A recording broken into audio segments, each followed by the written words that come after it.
माझी बहीण कधीही खोटं बोलणार नाही। हे बघ, खोटं पोट लावते ही। स्टार प्रवाह वाहिनीवरील लग्नानंतर होईलच प्रेम या मालिकेत सध्या रोज नवीन ट्विस्ट पाहायला मिळतोय। आपल्याला माहितच आहे की नंदिनीचं मिसकॅरेज झालेलं असतं। दरम्यान प्रेग्नन्सीमध्ये काही अडचणी असतात, त्यामुळे जीवा आणि नंदिनी सरोगसीचा निर्णय घेतात आणि आर्या त्यांच्या बाळाची आई व्हायला तयार होते। पण हे सत्य घरात कुणालाही माहीत नसतं।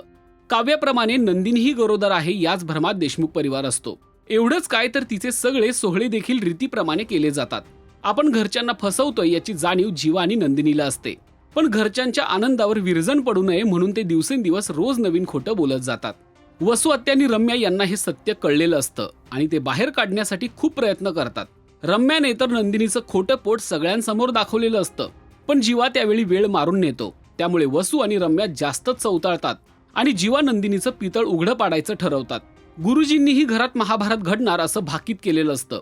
अखेर तो दिवस आलाच। गेल्या वर्षी 16 ऑगस्टला जीवाला नंदिनी सोबत तर काव्याला पार्थ सोबत बळजबरी लग्न करावं लागलेलं असतं। आता वर्षभराने पुन्हा त्याच तारखेला जीवा आणि नंदिनीच्या नात्यात एक मोठं वादळ आलं आहे। खोटी प्रेग्नन्सी घेऊन फिरतीये ही नंदिनी।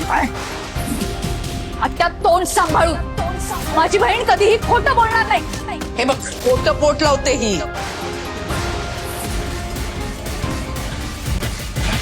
नंदिनी प्रेग्नंट नाहीये हे सत्य अखेर वसू आत्याला कळतं आणि ती सगळ्यांसमोर या प्रकरणाचा उलगडा करते। नंदिनी गरोदरपणाचं नाटक करत होती हा धक्का घरच्यांना सहन होत नाही। आपली बहीण आपल्याशी खोटं बोलली यावर काव्यालाही विश्वास बसत नाही। मानिनीला तर हा धक्का पचत नाही। घरच्यांना फसवलं म्हणून ती नंदिनीला एक सनसनीत कानाखाली वाजवते। आता नंदिनी प्रेग्नंट नाहीये हाच धक्का घरच्यांना हादरवून गेलाय। आर्याच्या सरोगसी बदल कळल्यावर तर घरात महाभारत होणार हे मात्र नक्की। तुम्हाला हा ट्विस्ट कसा वाटला ते कमेंट करून नक्की सांगा आणि मराठी मालिका विश्वातील ताज्या अपडेट बातम्या आणि गॉसिपसाठी सबस्क्राईब करायला विसरू नका। फक्त राजश्री मराठी शोबज।